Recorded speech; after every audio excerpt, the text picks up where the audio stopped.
Bueno, yo les voy a hablar un poco sobre lo que es su relación dentro de la tromboprofilaxis con la anestesia regional principalmente, debido al manejo que se requiere principalmente para las punciones, que es donde podemos llegar a tener las complicaciones, que ustedes ya saben, principalmente la complicación más temida es el hematoma espinal por sus complicaciones, aunque bueno, también en el bloqueo de nervios periféricos por ahí hay algunos reportes sobre algunas complicaciones importantes, pero bueno.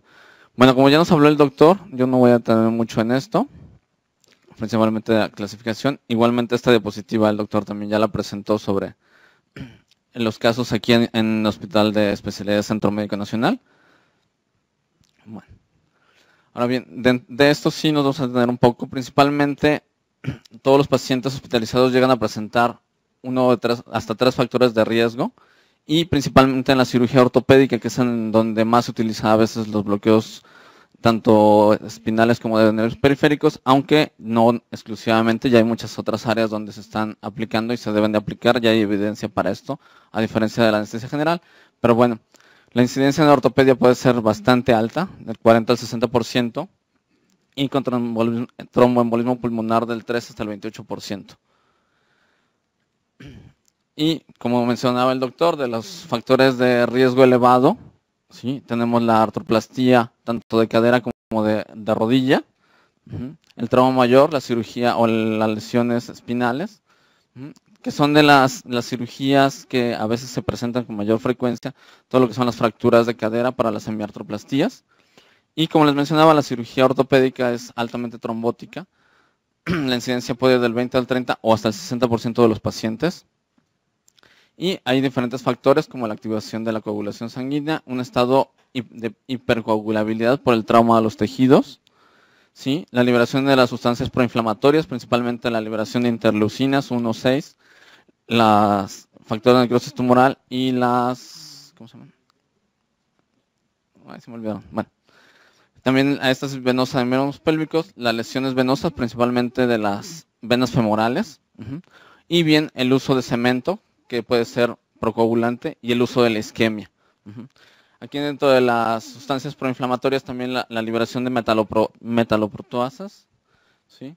Ahora bien, dentro de los factores de riesgo, como les comentaba, el cemento produce una reacción exotérmica que nos va a producir la lesión endotelial, nos va a producir un aumento de la adhesión plaquetaria con mayor agregación, mayor coagulación y disminución de la función endotelial, esto en las primeras 5 semanas, y posteriormente puede haber destrucción de la médula ósea con liberación de mayores factores tisulares, con una actividad trombótica y falla de la actividad fibrinolítica, con lo que vamos a disminuir el flujo venoso y por lo tanto vamos a poder tener mayor riesgo de trombosis. Igualmente la isquemia también puede ser un factor. Ahora bien, dentro de los tipos de anticoagulación tenemos que saber qué está usando el paciente, si es un régimen de profiláctico o un régimen terapéutico, ya que las dosificaciones no son iguales, son diferentes, y nuestra actuar también va a ser diferente. Como dentro de los métodos de tromboprofilaxis tenemos, bueno, los mecánicos que ustedes ya conocen, los farmacológicos, que son las heparinas no fraccionadas, la de bajo peso molecular, los orales, los nuevos anticoagulantes que están saliendo, y bueno, dentro de las medidas no farmacológicas, las que se están llevando a cabo, por ejemplo, las prótesis no cementadas para evitar precisamente la utilización del cemento óseo, las cirugías mínimamente invasivas, tratar de hacer un abordaje lo más pequeño posible, la anestesia regional por sí mismo, ¿sí? Y una adecuada analgesia para que el paciente se pueda movilizar tempranamente. Entonces, estas dos partes sí nos pueden tocar. A nosotros, de esta manera, vamos a poder facilitar o mejorar las medidas tromboembólicas.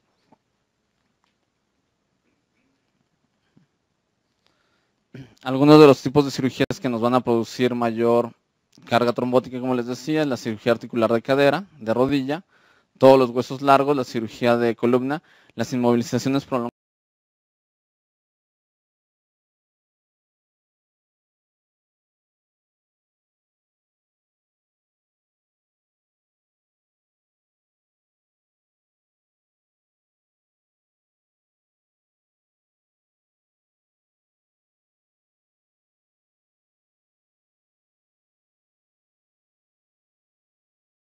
prolongadas o el uso de los dispositivos. Ahora, y otros factores agregados, como sería la obesidad, el antecedente de un embolismo venoso, la inmovilización, como les decía, las infecciones o la terapia hormonal sustitutiva, también como la edad, ¿no? Puede ser otros factores de riesgo. Y todo esto nos va a llevar a tener riesgo de tromboembolismo. Ahora bien, por ejemplo, para la artroscopía de rodilla con plastía del ligamento cruzado anterior, en pacientes donde no se utilizó, fue del 67 pacientes, el porcentaje fue de 1.5. Cuando lo compararon con placebo fue del 41%, o si se utilizó una de bajo peso molecular, bajó al 3%, o en otro estudio al 9%. O bien en pacientes que, de acuerdo a la zona de cirugía, por ejemplo, a nivel femoral fue hasta el 40%, en la tibia, en el platillo tibial del 43%, y en las partes proximal o distal de la tibia es un poco más bajo. Pero en general vemos que de la cirugía de miembros pélvicos es la que mayor produce este tipo de problemas. Aunque también en la artroplastía de hombro, o sea, la artroplastía puede producir también este problema. Se vio que un 13% de pacientes lo pueden presentar de 2 días a 12 semanas después de la cirugía, ¿sí? Y se puede presentar 1 o 2 casos fatales en este reporte. Entonces, bueno, sabemos que también puede ser en las extremidades superiores, aunque no tan grande la incidencia, ¿no? Ahora bien, ¿cómo ha ido evolucionando esto? Bueno, como comentaba el doctor, se ha ido modificando los esquemas de tromboprofilaxis de acuerdo a cómo ha ido evolucionando el tiempo.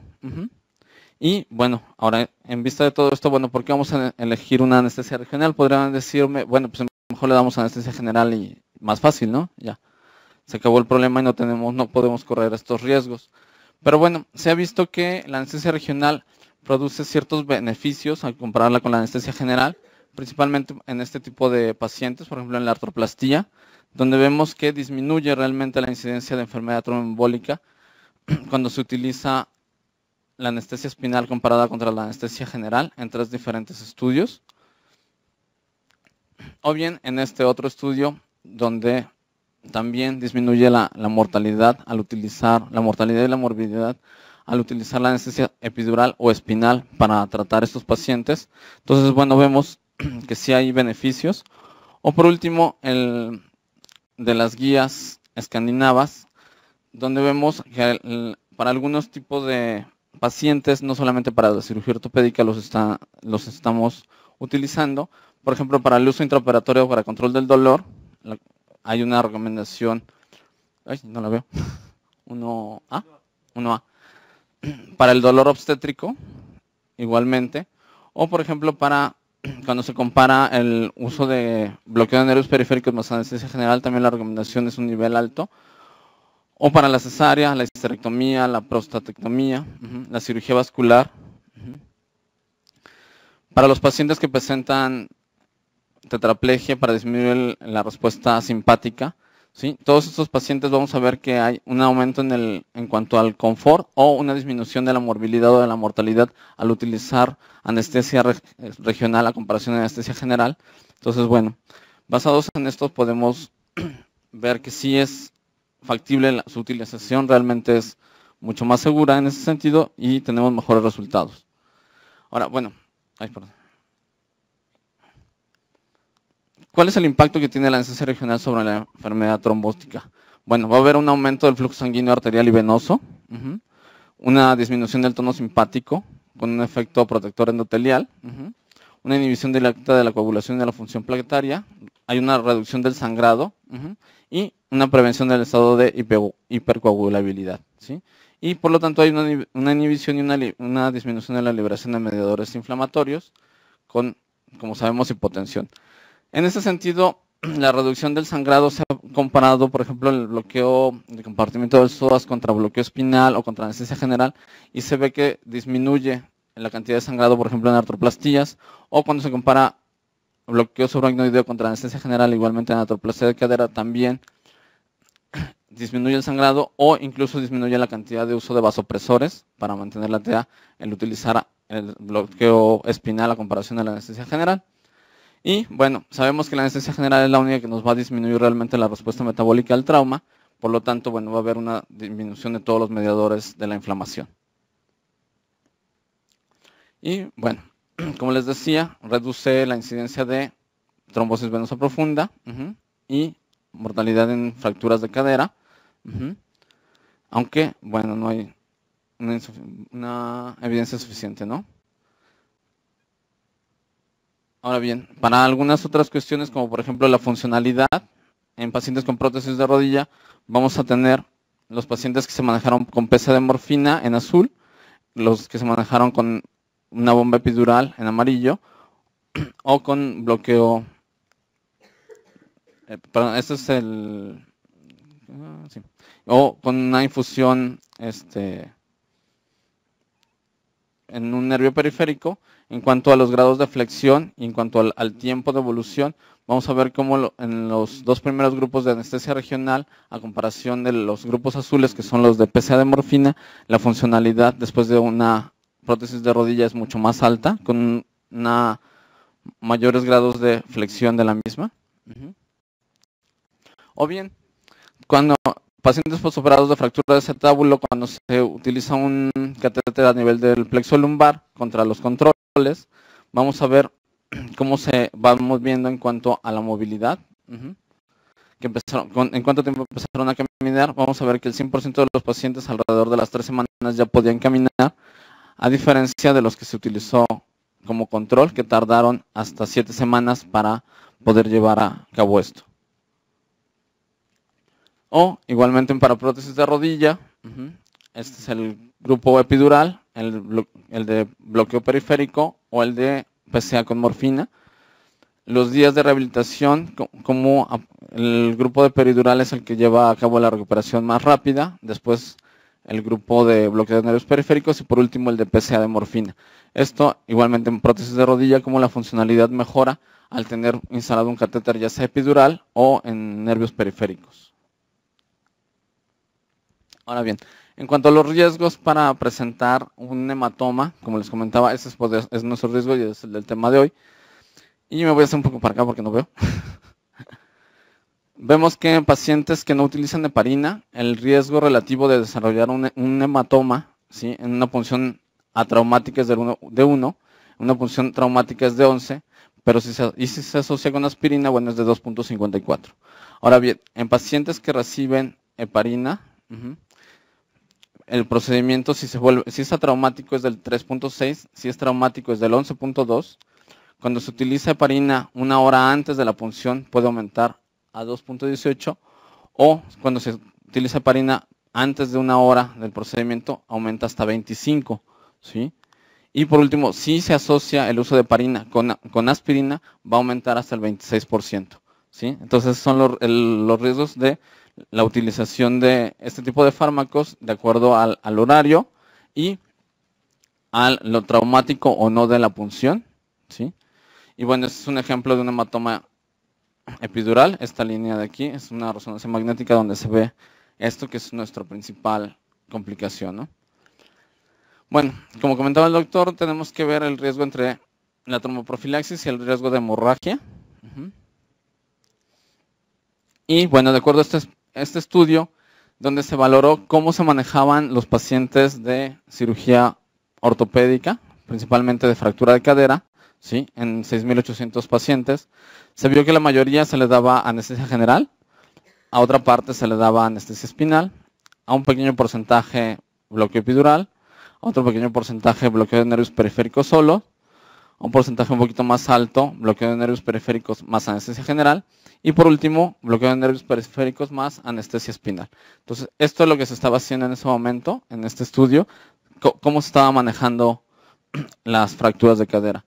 Nosotros normalmente manejamos de esta forma las fracturas de cadera y toda la cirugía básicamente de miembros pélvicos ortopédica con anestesia espinal y bloqueo de nervios periféricos para analgesia.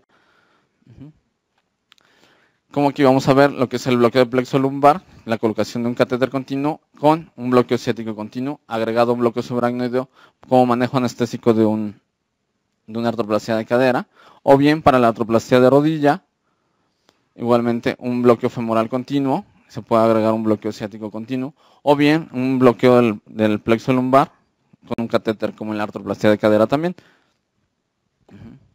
Ahora bien, a partir del 2005 se empezó a ver un desarrollo más grande en cuanto a guías y estándares de recomendar qué podíamos hacer con los potentes antitrombóticos que estaban saliendo, y además del mayor riesgo de sangrado neuroaxial, debido a que con el advenimiento de las heparinas de bajo peso molecular, la incidencia de hematomas espinales aumentó a diferencia de los años anteriores, donde solamente manejábamos heparinas fraccionadas. Y bueno, esto también es una tendencia a evitar las técnicas regionales en Estados Unidos, pero un aumento de estas técnicas aumentó principalmente en Europa. Y bueno, para 2007, estas son las recomendaciones de la Academia Americana en cuanto a cómo se deben de utilizar los fármacos para traumoprofilaxis en cirugía ortopédica. Esto los debemos conocer para saber, bueno, cuáles son sus lineamientos, y de acuerdo a eso nosotros poder estandarizar o ver cuál sería nuestro manejo. Y igualmente la octava edición del 2008. Entonces, bueno, necesitamos valorar cuál es el riesgo de hematoma contra el riesgo de embolismo pulmonar, ¿no? Un control adecuado del sangrado contra control de coagulabilidad. Entonces, bueno, en nuestro país en 2009 se llevó a cabo la formación de las guías clínicas, precisamente para poder discernir cuáles eran las conductas que íbamos a seguir en este sentido. En este año se está trabajando sobre la actualización 2012, que probablemente para junio o julio salga ya publicada, donde se analizaron los diferentes fármacos y los tiempos de seguridad, y asimismo también los tiempos para poder llevar a cabo las punciones. Ahora bien, en el 2010 el ASRA sacó sus últimas guías para esta situación también, donde son generalmente, nosotros vamos a veces más apegados a las guías americanas, aunque también han salido las guías europeas, las guías alemanas, las guías españolas y, como les decía, las escandinavas, que son básicamente los países que han desarrollado este tipo de guías para decirles a los anestesiólogos qué podemos hacer, ¿no? Y bueno, en cuanto a las guías del ASRA de 2010, vemos que los pacientes que utilizan, por ejemplo, warfarina, bueno, primero, el INR tenemos de mantenerlo siempre por abajo de 1.5, ¿no? Para poder llevar a cabo un bloqueo, ya sea epidural, subaracnoideo o de nervios periféricos, siempre vamos a tener que llevarlo a cabo con un INR de menor a 1.5. ¿Sí? Necesitamos ver el tiempo de seguridad después de la última dosis del fármaco, en qué momento vamos a tener esto siempre para cirugía electiva. Y bueno, de acuerdo a eso, si vamos a aplicar solamente una dosis única o vamos a dejar un catéter, puede variar esta situación.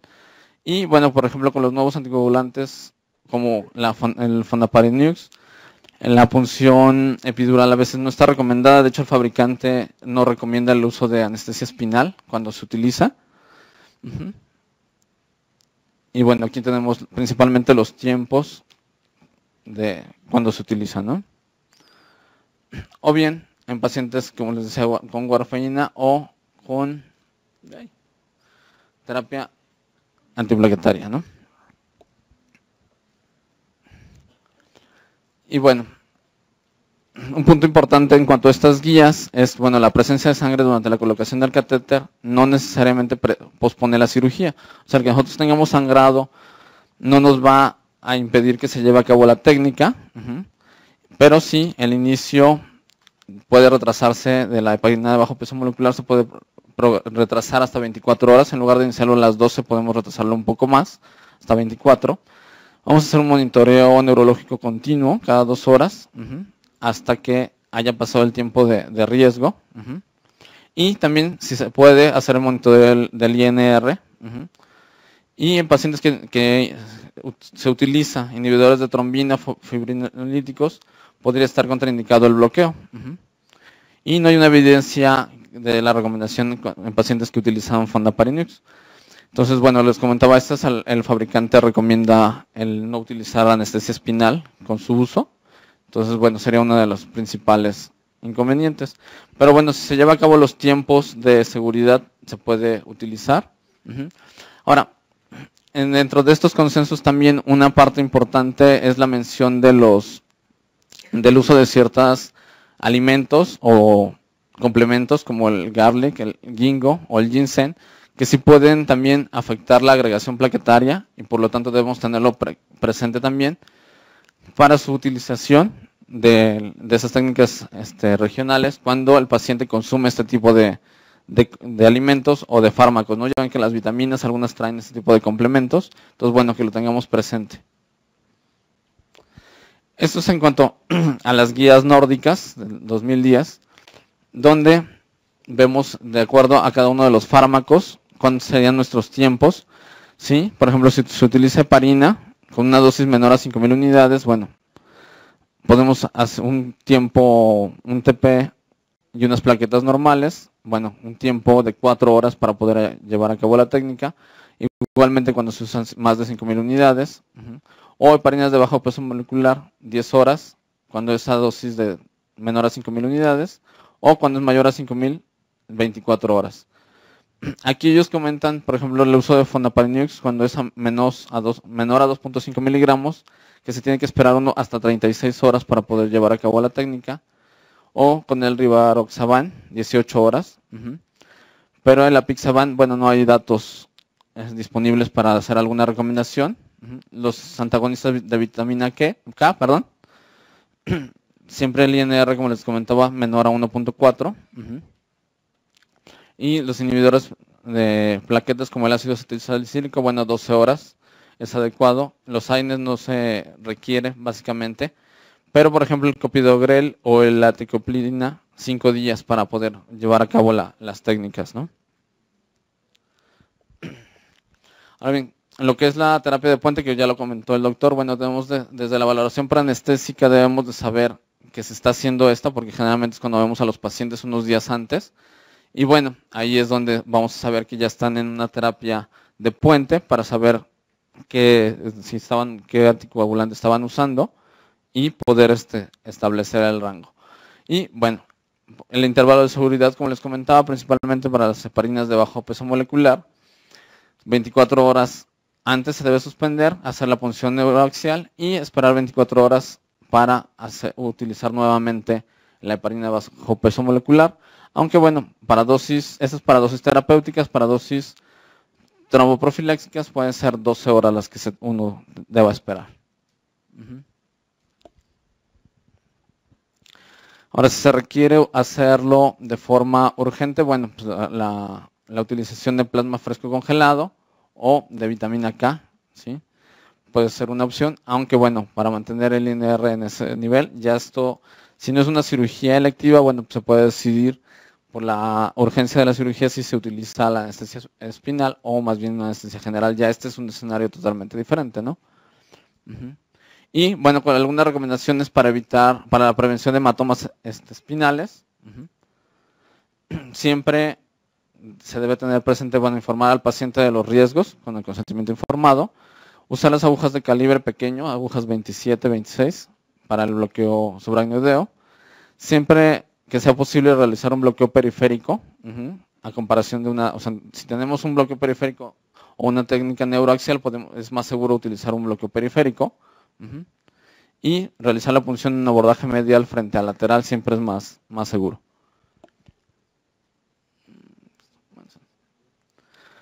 También tenemos las guías españolas que hacen referencia a estos mismos tiempos.